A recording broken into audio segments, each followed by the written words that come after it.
My name is Jennifer Gray Thompson, and I am the CEO of After the Fire. Welcome to the podcast, How to Disaster: Recover, Rebuild, and Reimagine. In this podcast, we bring you the very best practices, best hearts, and great ideas from other disaster-affected communities. Thank you for joining us.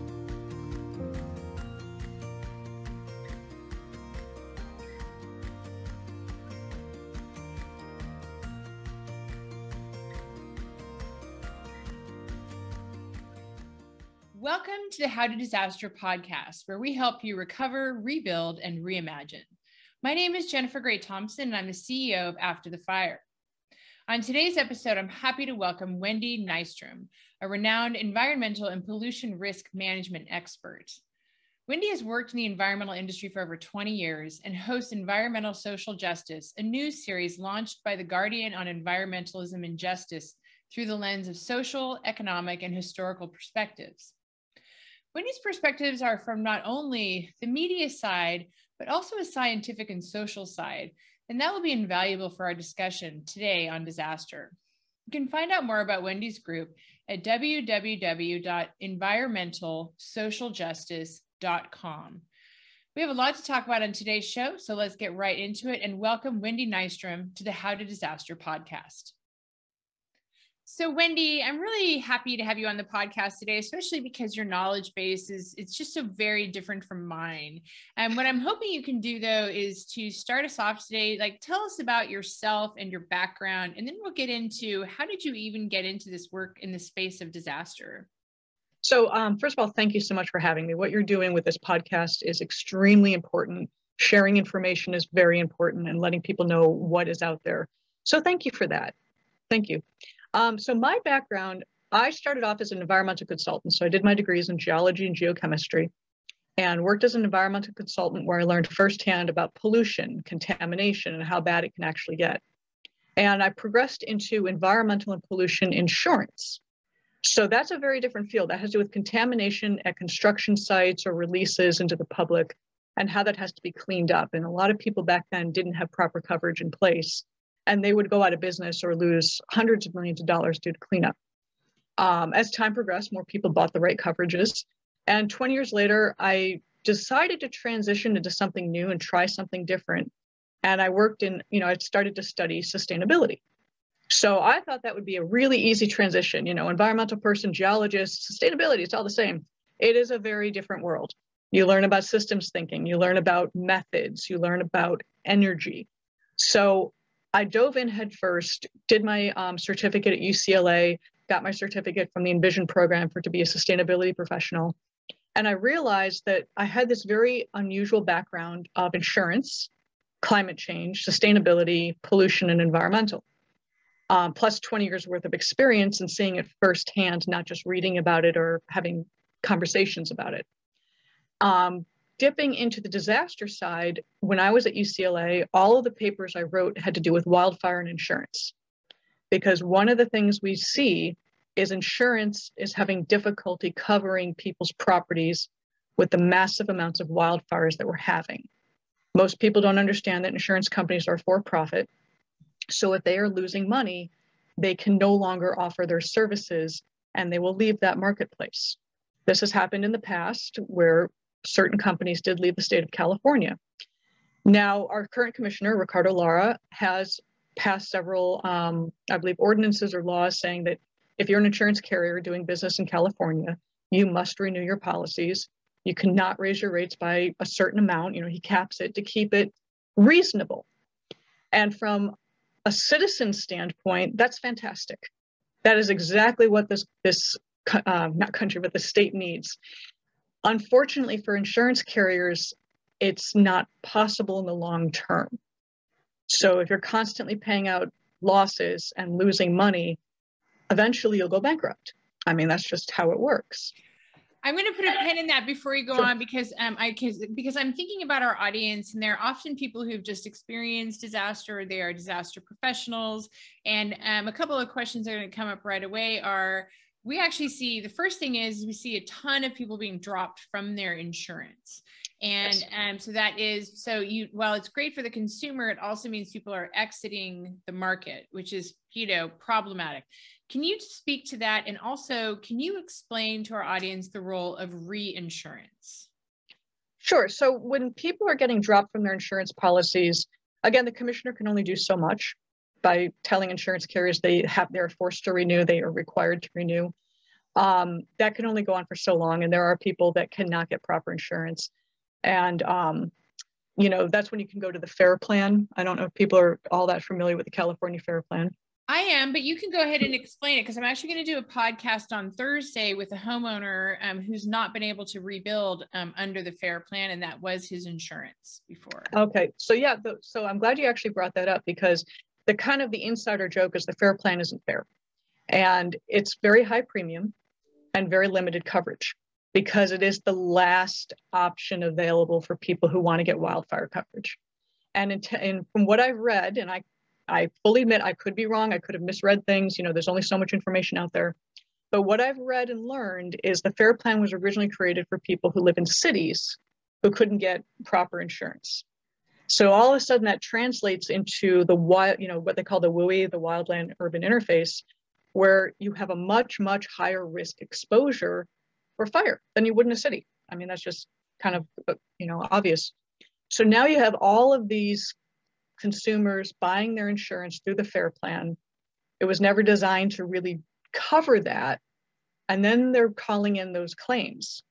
So that's the problem. You have sort of a snowball effect of a lot of money going out, not a whole lot of money coming in. And it's just, lack of a better term, not sustainable.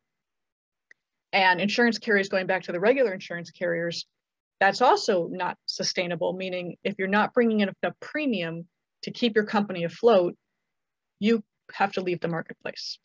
And that is unfortunately what we're going to start seeing. And some of the chatter I get from my old insurance buddies that I still keep in touch with is that California is a very hot market and they want out. I don't know what will happen in the future. I don't know what will be worked out. One of the things that needs to be done, which is where you and I connected originally, was discussing prevention measures. It's one thing to handle a claim and cover insurance and rebuild after the fire. It's another thing to try to stop it before it starts. And we've seen a ton of that with, we thought we were doing the right thing by not touching our forests, letting them be natural. We made a mistake. We ended up building a lot of fuel, a lot of dry wood, a lot of scrub, which easily catches on fire. And unfortunately, the Caldor fire's grown extensively. South Lake Tahoe's on fire. There's a as we speak, and there's a ski lodge that there's pretty dramatic photos that ski lodge, the fire is approaching it, and hopefully it won't burn it down. Well, and the Dixie Fire is the largest fire in our history. It's about 777,000 acres as we speak, and what we're hearing from fire professionals is it's going to burn pretty much to the desert. That's where it's going to go.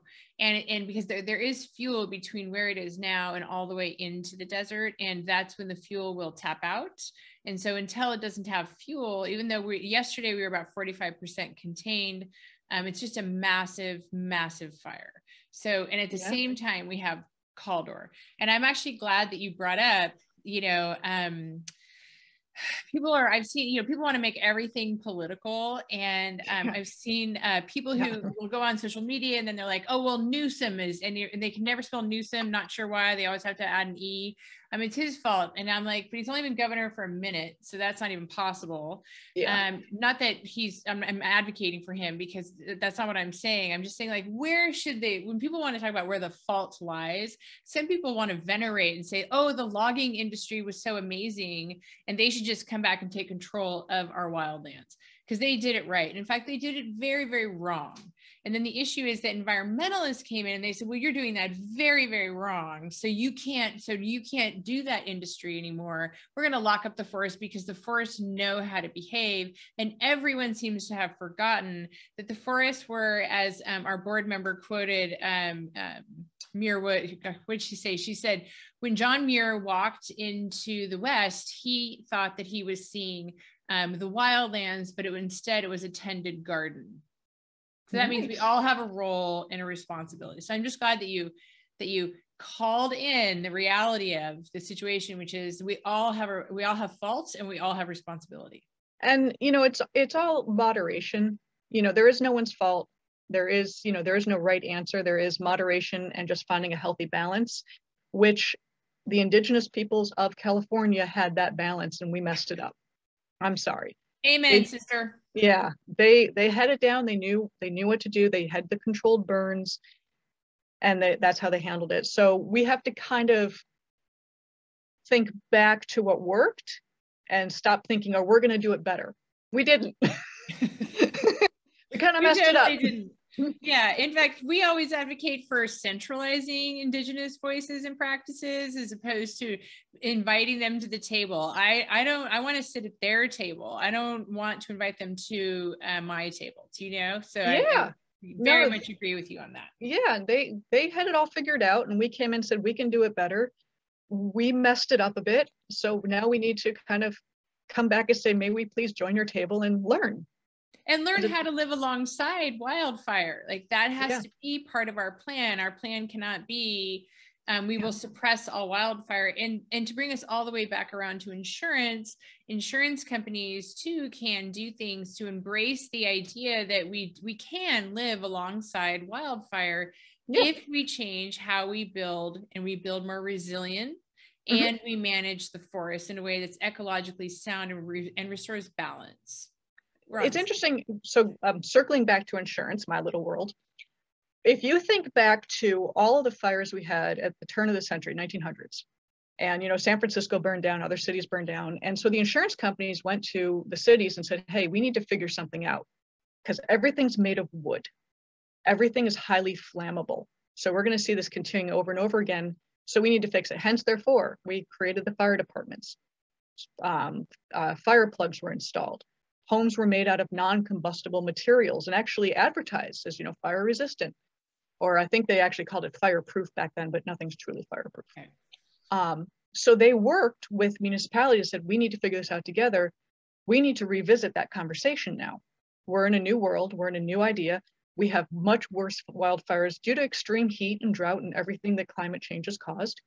And we need to have a forward-thinking conversation, not a reactionary. And there are a ton of papers people have written. There's plenty of information out there. We all have wonderful ideas.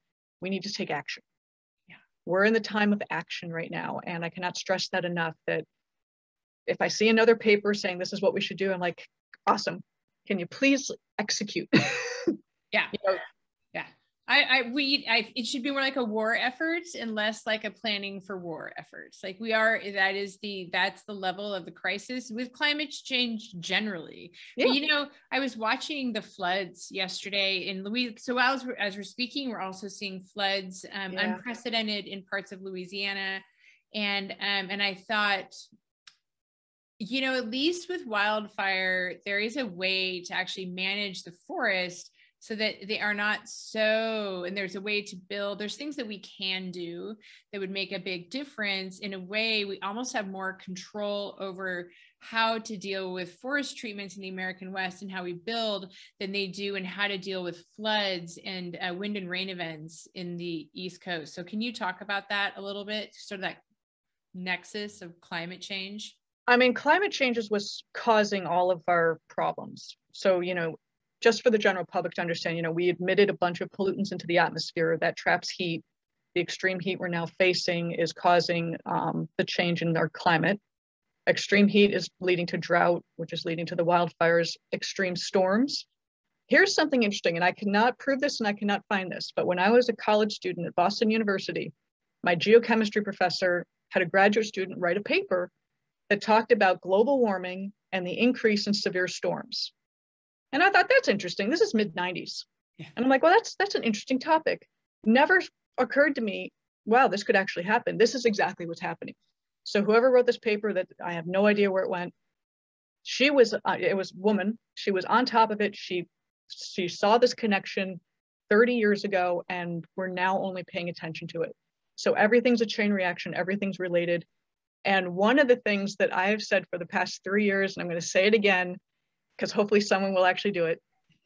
If we can build an oil pipeline from Canada to Texas, could we build a water pipeline from the Midwest, which is continuously flooding, to the Colorado River? And everyone says there's no money in it. And I'm like, but we're dying. Both sides are flooding. We're Wait a minute. That would be, because I was watching the flooding yesterday. I'm like, if only we could just have some of that water. I was just thinking, we're watching the exact inverse of the issue here.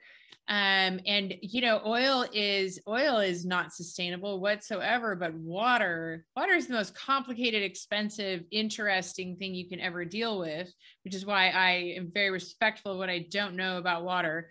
But I think that's interesting. Yeah, I mean, if you have too much water, drowning and flooding, you have too little, drought and, crops dying. So we have the technology. We just need someone to actually want to foot the bill or explain why it's a reasonable thing to spend money on. Well, and I wonder, there's probably all these water experts out there right now. Oh, I'm sure. Yeah. 3 of them listening to this podcast, dying and screaming into their, into either their YouTube or their Spotify or iTunes. And I apologize to you if you're out there hearing this. I would wonder about the environmental impacts of any pipeline, especially across indigenous lands. And we see, there's a lot of issues, but if it could along the way sort of inform how, you have areas in the Southwest that are incredibly dry, that could absolutely, and farms and agriculture that could use more water. It's a big idea, but I like a big idea. So I'm not mad at that. Thank you. Yeah, it is. I mean, everyone's got like, this won't work, this won't work, this won't work. And I'm like, well, 150 years ago when people were putting oil pipelines everywhere, they said, well, that won't work. We figured it out. There are very intelligent people out there that can say, well, let's, very intelligent engineers, smarter than me, I'm sure could figure this out. I'm sure that they could. Then we'd have one more vulnerability around cyber terrorism. Never mind. But anyway, my brain thinks about all of that stuff too. But that doesn't mean that it shouldn't be done. It just means that should be, thought about in the design of it by people who are engineers, which, I'm not. I am not either. But, I agree with you entirely that a lot of the technology that we need to actually deal with this issue already exists. And we just haven't applied it, which is why 1/3 of our organization after the fire is just looking at resiliency and recovery technologies and wanting to amplify the people in that space who are daring to innovate our way through this. And so, yeah. Watch more. Yeah. And getting back to the preventative side of things, I mean, there are little things every homeowner could do to harden their homes. You can close off your eaves. That's where the embers go into your roof, and that's how your roof catches on fire. So if you can close that off, if you have a lot of vegetation around your house, like I grew up in the Midwest, the bushes went right up to the edge of the house. Maybe you trimmed them for the bugs, but out here you want like 5 feet away from your home, because if that catches on fire, it's just going to go right in. So, get your neighbor. A lot of people are doing community-wide efforts with the fire department. Well, they will pull back or deal with the agriculture that's growing around homes or neighborhoods. Goats and sheep, I know that sounds ridiculous and stupid, but those things will eat everything. They will. I actually did a podcast with this guy, Che Kasul, who's a 7th generation rancher here in Sonoma County. And he totally took us all the way through native grasses and how to know when to graze which animals at which time. There's a whole science to that. And we funded a website called match.graze. So if you have grazers, but no land, you can then, it's like Tinder for fuel mitigation. I love it. And that's what it is. It's fuel mitigation. And, people who have a lot of goats and sheep or have the herds, they will run out of things for their animals to eat. So they do need your grasses, and people who have an explosion of scrub and grasses and materials and don't know how to get rid of it. This is a perfect matchmaking event because both parties win. You're going to get the sheep and goats fed. You're going to clear off your brush. You just have to be careful what they eat because some things are poisonous. So, have that little chat with the rancher. But there's other things you can do. I mean, when you bring in those goats and sheep, they're going to bring soil moisture in. If, just from the waste product, we don't need to get into that, but they're going to stamp that in. It becomes a carbon sink. It adds moisture and natural fertilizer to the soils. So this is just an all-around benefit that many people don't think all the way through, that this is just the best thing we could do, and it's completely natural. And then house hardening, going back to building materials, people are split between whether or not you should move out into these wildland areas and be further away from cities. If you are going to move outside, just be cognizant of what you build your home out of. Concrete's great, wood maybe not so much. If you have a generator, be careful. Things like anything can spark. So you want to definitely reduce your sparks. So I love that I have the solution: implement wildfire mitigation measures. I have it right here, and we'll make sure that we link that down in the comments. I do hear, and this goes into insurance and goes back to that conversation. I do hear people say people shouldn't live in the WUI anymore. And I say, well, which underpass or which overpass shall we move them to live underneath? Because we in California in particular are next level NIMBYs. Like everybody loves affordable housing, but not near them. That's not the right place for it. And also it feels, I bristle at this. I bristle at the implication that there's only one way, like that we should just abandon the WUI and not live in it. I can see saying, hey, let's not approve a 200 home subdivision, deep into the WUI. I have no issue with that. Yeah. But currently we have a ton of small towns like Greenville, where I was about 3 weeks ago, right after they burned they have like 90% gone, 80 to 90% of their town is gone. And they live, very near a national forest. And the thing is that there's already 1,000 Greenvilles and 1,000 Paradises out there. So how can we bring the cost down and the resiliency up for these communities in a way that the insurance companies be willing to continue to engage? And this is across the American West. So that can get broken down to a few bits. So if you're going to build, this is a long answer. So I love a long answer. If you're going to build in these wildland urban interface areas, or WUIs, you definitely want to build out of stronger fire resistant materials. So the idea of building out of wood is a very bad one.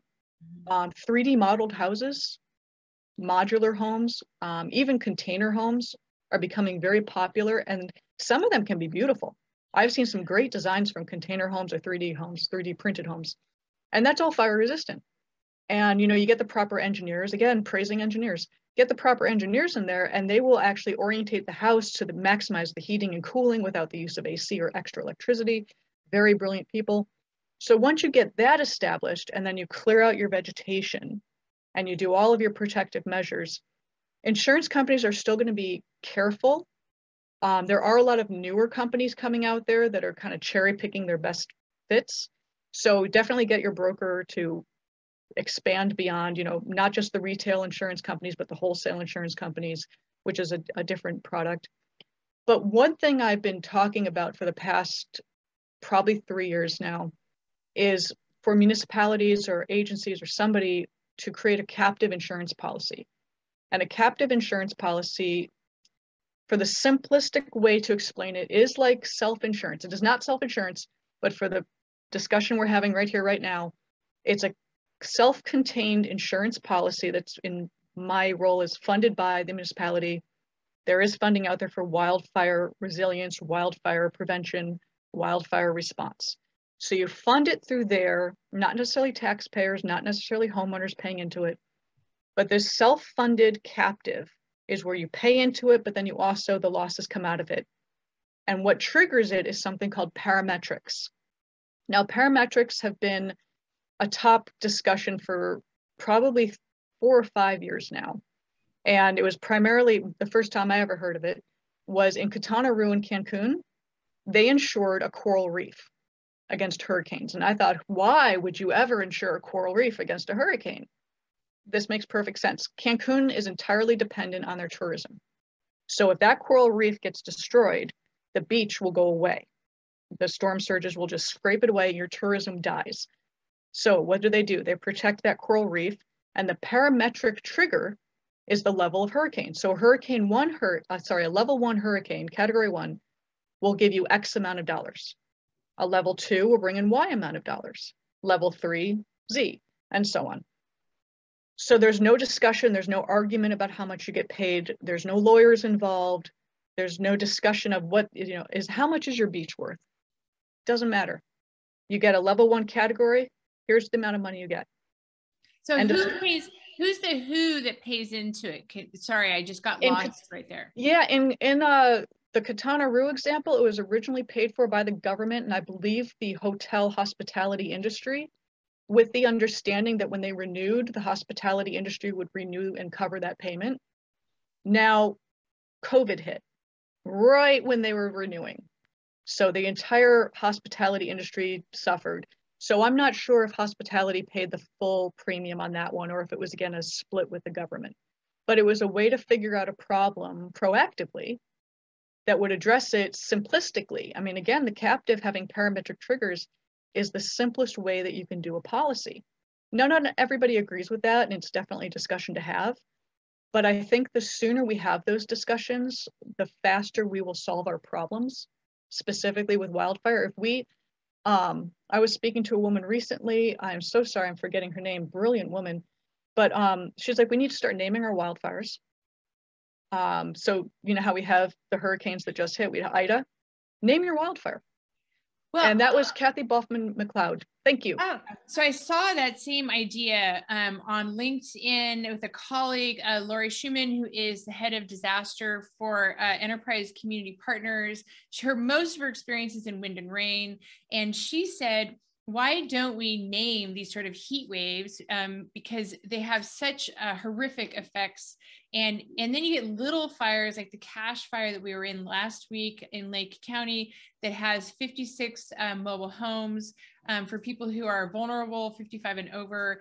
And it's built on a watershed that slopes right into Cache Creek. And so if it's not cleaned up by October 15th, which is the start of the rainy season, we call it the height of the fire season, it will actually have a horrendous environmental impact. So unless it is folded into the federal resources, it's not going to trigger all of those extra resources for the poorest county in the state of California. And with some of the most beautiful water resources and natural resources in the entire state. So I just want to jump right on that idea and say, I totally agree with you. I would love preemptive federal declarations for disaster that sort of scooped, especially these littler towns. Keep going. I got very excited about that. No, it's all right. No, I mean, I actually personally hadn't thought about naming them. It wasn't until I was interviewing Kathy McLeod from the Atlantic Council. And when you start naming them and then you start categorizing them, so, hurricanes are categorized by wind speed and property damage. So we have that with fire. We have fire tornadoes now. We have zombie fires. That's a fun one where they come back to life where we thought they were dead. So we're a little late to the game with naming these. These should have been named a while ago. It should have been given categories so we can track them and get the federal funding to help them. But again, that's all, responsive. What we need to really start getting these federal funding for, and, individuals. So it's not just 100% relying on government, but individuals is you have to start preparing your own home, preparing your own land, and being a little more resilient with yourself. Community-wide responses are also fantastic. I believe I've mentioned before, there was a community that their fire department got everybody together to clear out brush. Mm-hmm. And everyone kind of chipped in. The elderly who couldn't clean up their own brush around their houses, the neighborhood came forward, did it for them. So this is a community-wide response. Doing individual home by individual home for insurance purposes can't work. Wildfires don't pick and choose homes. So if you have full coverage or you made your house really resilient, you might be spared. But if your entire neighborhood isn't doing the same, it's probably for naught. And that's what most people need to do is, this has to be a community-wide response. Insurance needs to be on a community-wide basis.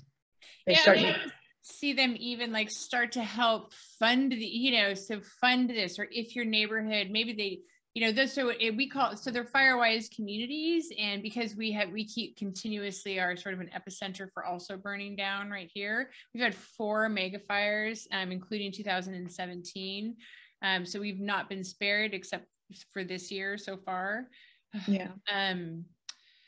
But we want to be an active participant in helping insurance companies helping them remain, ethical, because I know that a few years ago, they sent out a memo to a large mortgage underwriter proposing that they wouldn't cover anything that was that was the structure loss as a result of ember cast. Ugh.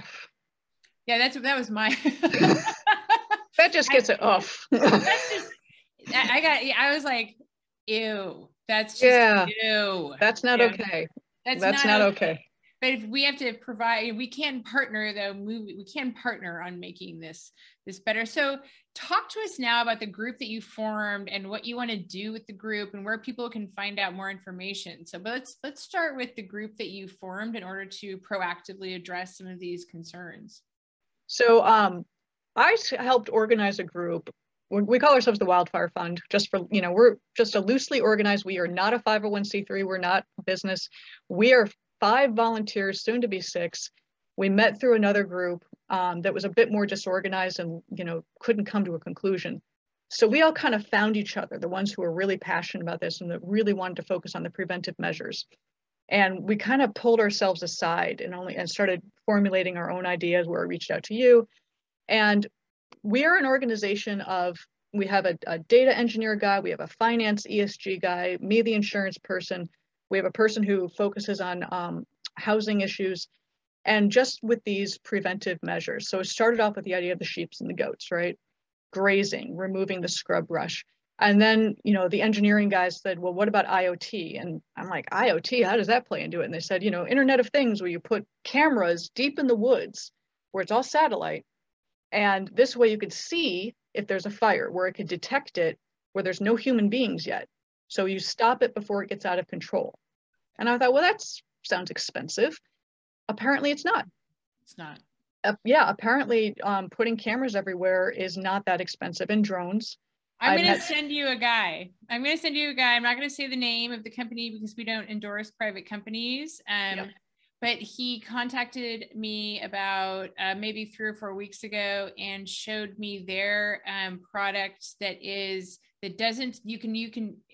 I suggested they put a camera option on there that can use Wi-Fi, because for some owners, they're going to have the ability to do that. But this actually just works on repeater technology, and it uses chemistry.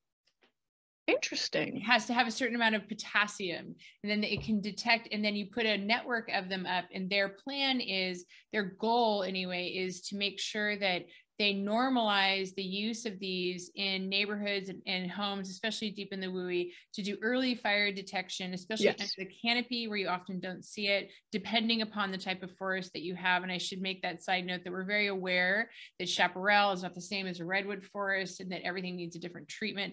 But the detection of wildfire early can be a huge cost-saving mechanism, grief-saving mechanism, trauma-saving mechanism, and the technology exists. And I'm going to connect you with him because I think that their ideas are very interesting, and they cost about, you can do a whole system for about $500. Oh, that's brilliant. And that's really like 10 units. Like, it's a lot of units. And so I asked him if they'd be willing to do a pilot in Paradise, and we're working on that. So I'll send that to you, because that's great. What you have to say. Because again, community-wide responses is what we need.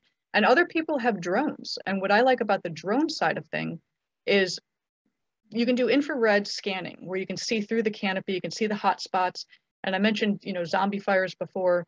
So the zombie fires, you think the embers are dead, you think everything's down, but in fact, it'll pop right back up again. So you can see through the canopy, you can see through the smoke, and you can see those hot spots where they can say to the fire departments, hey, you still have some embers burning here. You might want to, put those out if you can, or focus on this area before it explodes again. So it's the technology that's out there is phenomenal. We just need to start getting it out there. Not writing papers. And we do want to say that please do not fly your drones without permission from the fire department. You can actually make the situation far worse. Yes. But if you use drones in conjunction with the fire department, CAL FIRE now has drones too. Yep. You actually have an opportunity to do a public-private sector partnership, which is something that we always, always, always love. But we do not want you to get in the way in your effort to be helpful by flying your drone, no matter how good you are at it, just as a side note, because I think that was a problem in the Dixie Fire too. I absolutely believe that it needs an expert who actually knows what they're doing, not the amateur who thinks they're helping and could actually be fanning some flames there. Yeah.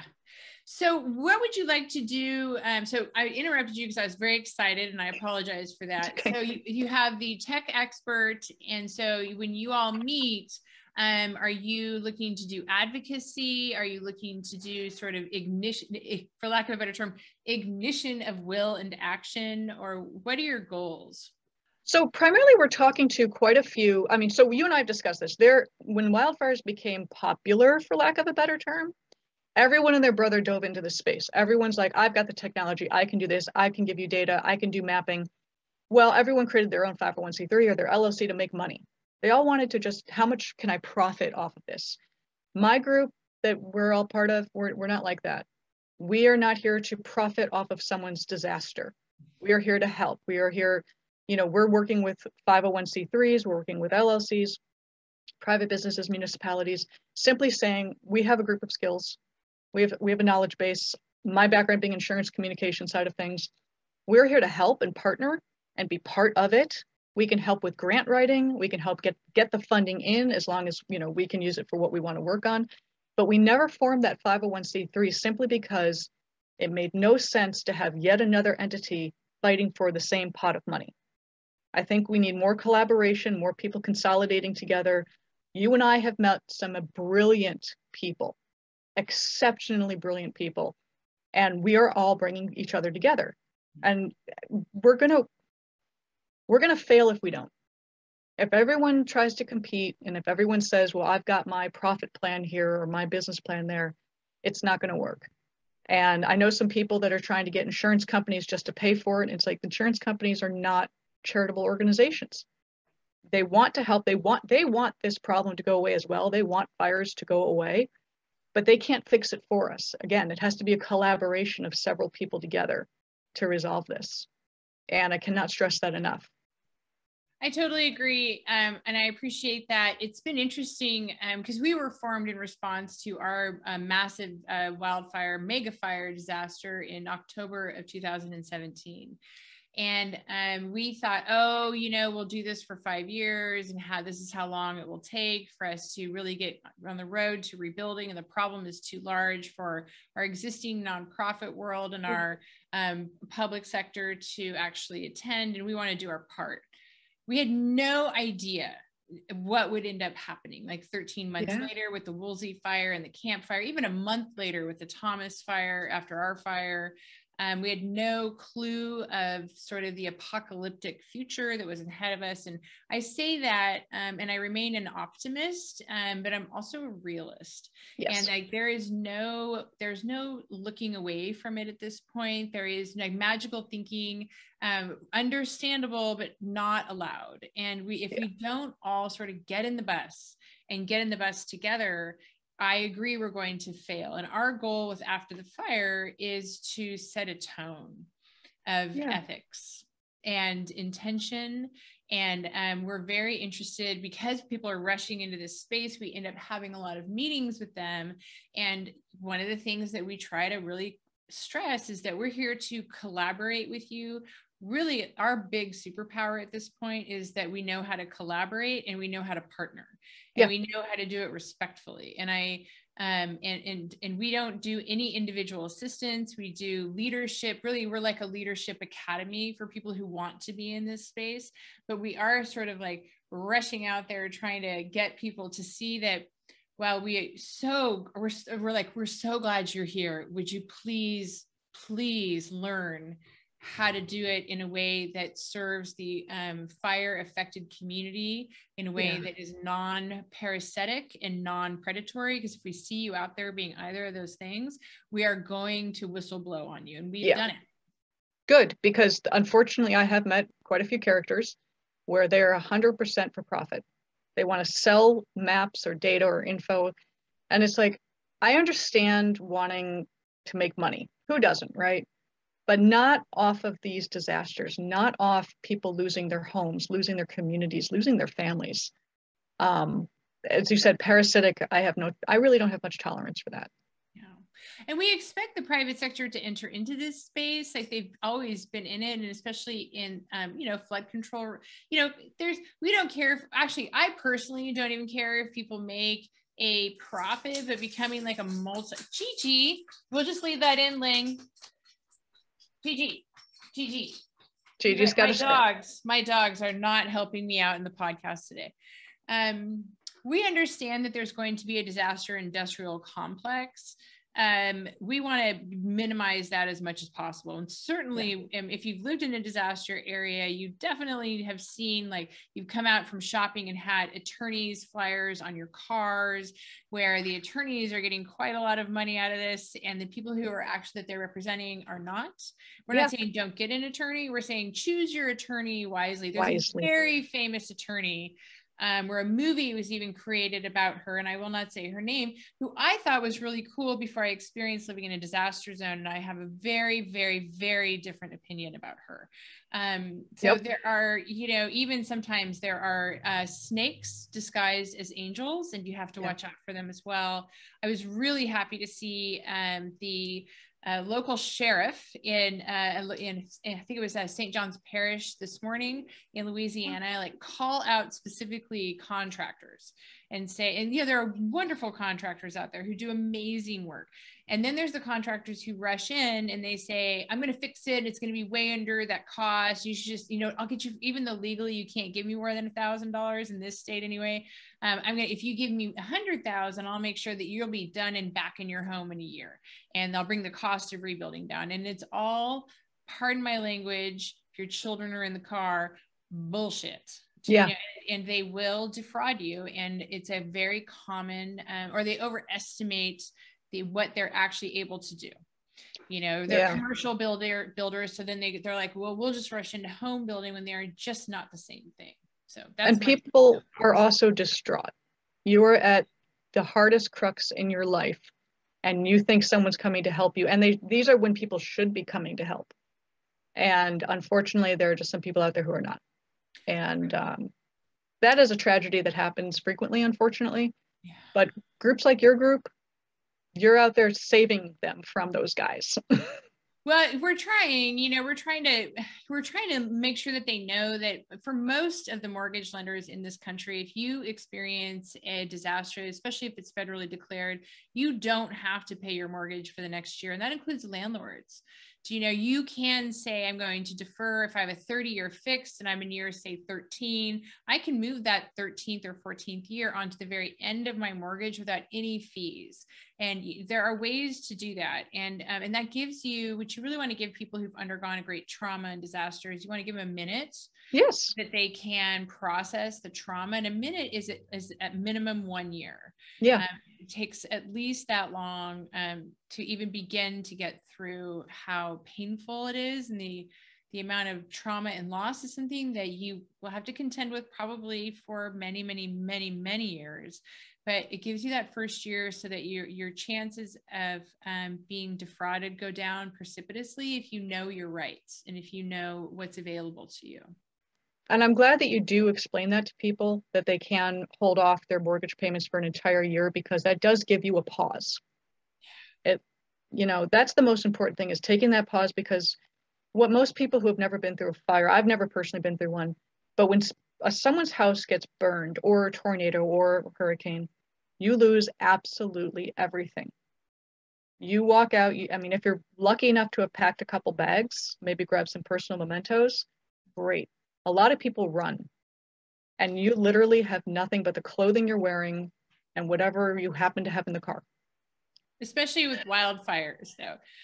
We don't get like, oh, in a week we're going to have a major wildfire. And the Cal Fire chief yesterday, and I posted this on our Facebook, he basically used the strongest language I've ever heard. And he said, a warning means your car is packed and you're ready to go. You should really leave at that point. You shouldn't wait for it to be mandatory.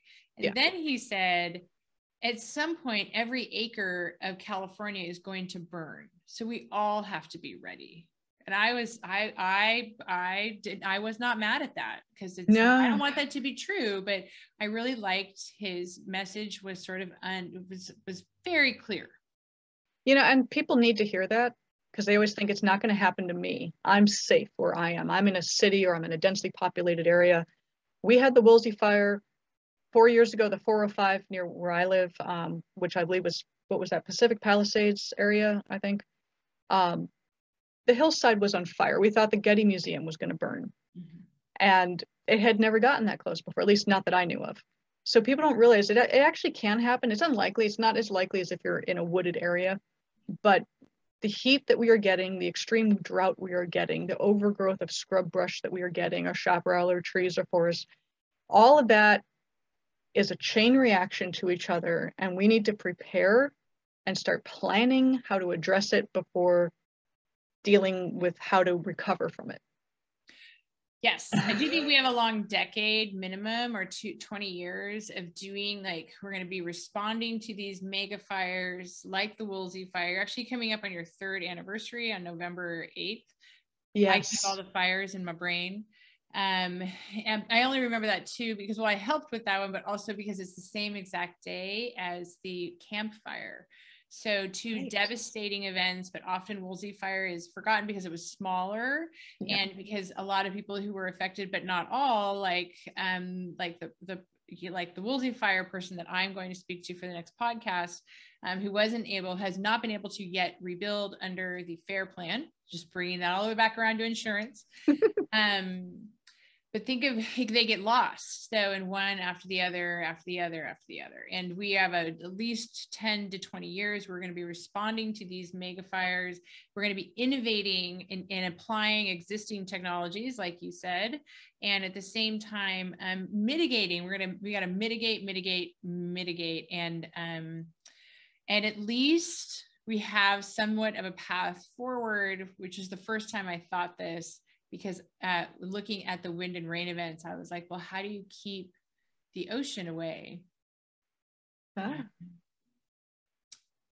Very different problem. So very different. Also asking FEMA to actually acknowledge and separate out those two problems, and our two approaches to it cannot be lumped the same, because too often in wildfire, all of the rules that we use, or a lot of them, were born in wind and rain events, and they're just so entirely different. Like your building isn't necessarily gone after a flood, even a significant flood that lasts 4 years. It was built a certain way. You might have something to salvage. In a wildfire, it's 3 inches of oily ash. That's it. People don't really realize just, the damage left behind, the pollution, the contamination. That's a whole nother issue to discuss. Mm-hmm. But when you talked about the Woolsey Fire, Climate Resolve did a fantastic paper about the Woolsey Fire and the aftermath, and climate migration. People had to leave and move somewhere else because they couldn't go back home. But one thing that struck me from that paper that I think a lot of people don't understand is the social justice aspect. And what I mean by that is, this is Malibu that this fire happened. And a lot of the homeowners left, but they told their staff to stay behind and fight the fire. I have a problem with that, primarily because it's not their home. They have their own family, their own homes. And how could you ever ask somebody to risk their life for your house when you yourself were not willing to stay behind? Yeah. Woolsey Fire, it's interesting because I always have such mixed feelings about, it's terrible. Everyone's our constituent when you have a mega fire, and that fire was terrible, and nobody should be asking their staff to stay behind to fight a fire. That's a ridiculous, it's a ridiculous notion to even think that was even like a good idea for anybody to do.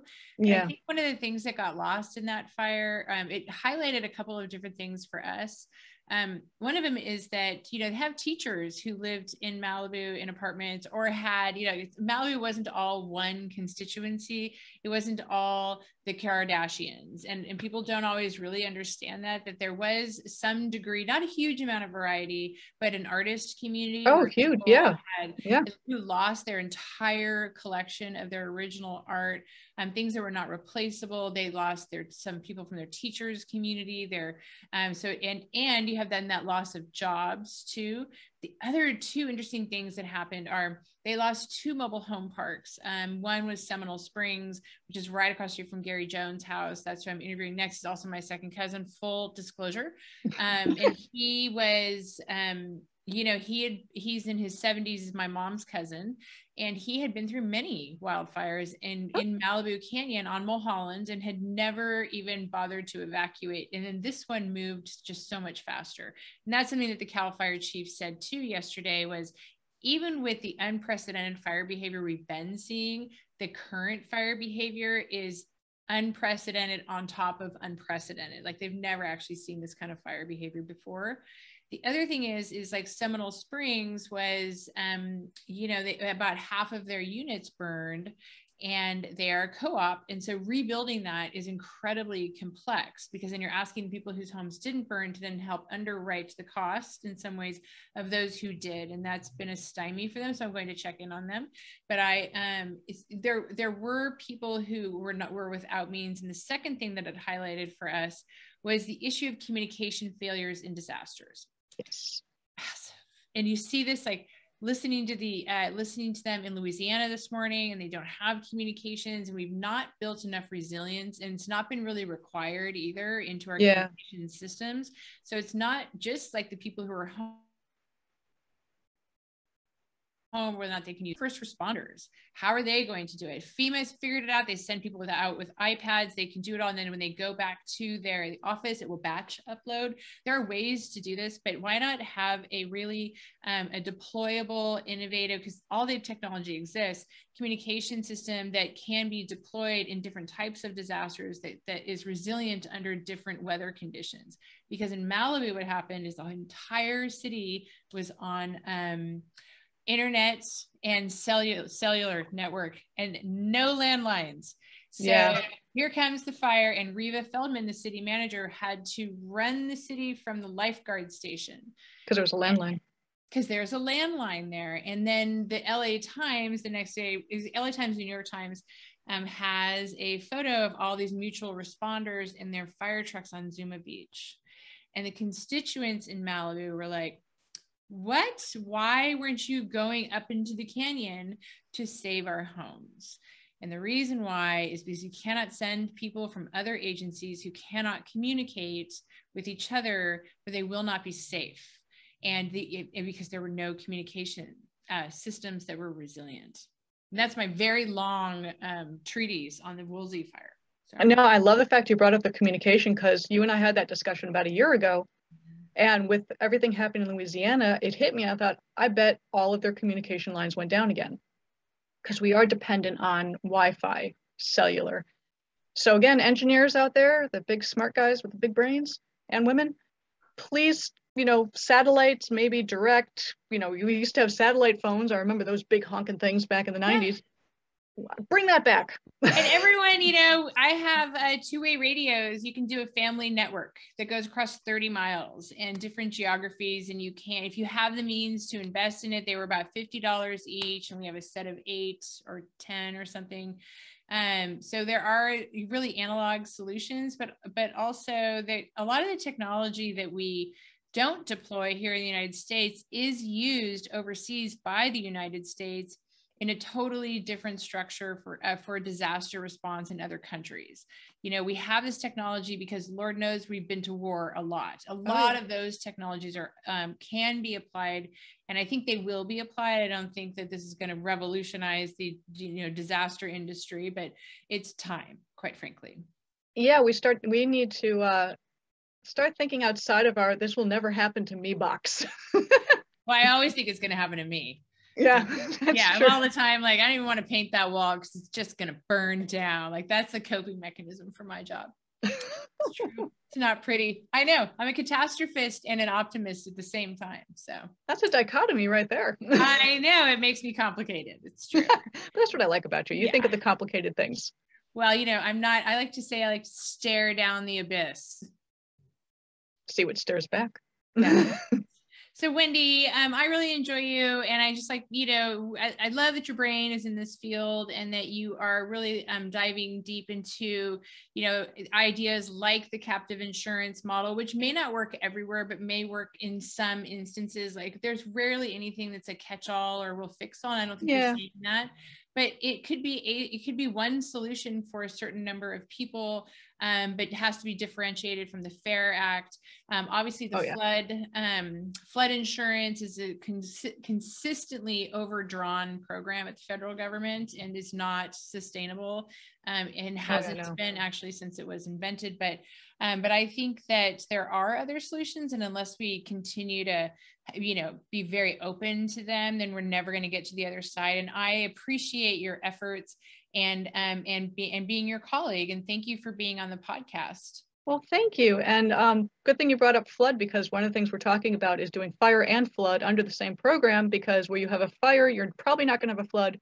Where you're going to have a flood, you're probably not going to have a fire. So those two risks kind of offset each other. They do, unless you're Sonoma County, and then you'll have a mega fire no special. one's ever seen before, and the next year you'll have a massive flood.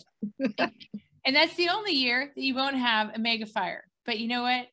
It's still worth it to live here. So yeah, that is very true. It's a beautiful place. It is. Well, thank you. And I love everything you're doing. Please keep moving forward. Keep expanding. Keep going across the country. You guys are in 11 states now. Keep going. Yeah, and we'll keep collaborating. So Thank you for being one of our collaborators. I really appreciate it. Of course, anytime. You take care. You take care too. And thank you again, Wendy Nystrom, for being on the podcast, How to Disaster, where we help you recover, rebuild, and reimagine. Thank you for joining us on the podcast, How to Disaster. For more information, please visit our website at afterthefireusa.org.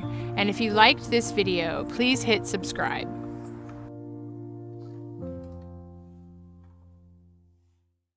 Fannie Mae, the largest provider of mortgage finance in the U.S., owns 1 out of every 4 loans in the country. You can find out if Fannie Mae owns your mortgage at knowyouroptions.com by using our loan lookup tool. This last year has been quite difficult, and making your mortgage payments could be too. There are options for those available that may have experienced a natural disaster such as wildfire or the COVID-19 pandemic. One of the options available is a forbearance plan, where homeowners are given a period of reduced or suspended payments to manage a temporary hardship of financial standing. For this caused by natural disaster or COVID-19 pandemic, you could be eligible for a 6-month extension with a possibility of another 6 months after that. During the forbearance plan, the homeowner is not charged late fees. If you received additional living expense assistance after your disaster, and those funds have run out, you still may be eligible to apply for a forbearance plan. When your forbearance plan ends, your lending or servicer will contact you to see if you need assistance or are ready to resume making your normal scheduled mortgage payments. If you don't hear from them, you should proactively reach out. If you are unable to repay the balance in its entirety, you may arrange a repayment plan, or if eligible, qualify for other programs such as a payment deferral or flex modification. A payment deferral allows you to bring your mortgage current. This option keeps your monthly mortgage payment the same as it was before your hardship, and the total deferred amount will be due on the last scheduled payment of the loan. Should you sell or refinance, the deferred balance is included in the remaining amount due. Flex modification is Fannie Mae's standard modification. Provides 20% principal and interest payment reduction on your mortgage. Once the modification is complete, the loan's term is extended to 40 years. Depending on the circumstances, the modification may result in a reduction of interest rate and/or principal forbearance. What is a principal forbearance, by the way? And that's when a portion of the unpaid principal balance, basically the remaining loan amount, is put into an interest-free balance secured by the loan as part of the flex modification. It can be modified by the maturity date or with an early payoff. More information is available at knowyouroptions.com. When ready to request mortgage assistance, reach out to your mortgage company. This is the company you send your payments to each month, and you'll find that phone number on your mortgage statement. Additional relief assistance is available through our disaster response network. Here, impacted homeowners can work with HUD-approved housing counselors to get help requesting financial relief through FEMA, insurance claims, and more. homeowners can visit knowyouroptions.com/relief for more information or call 877-833-1746. Once again, 877-833-1746 or knowyouroptions.com.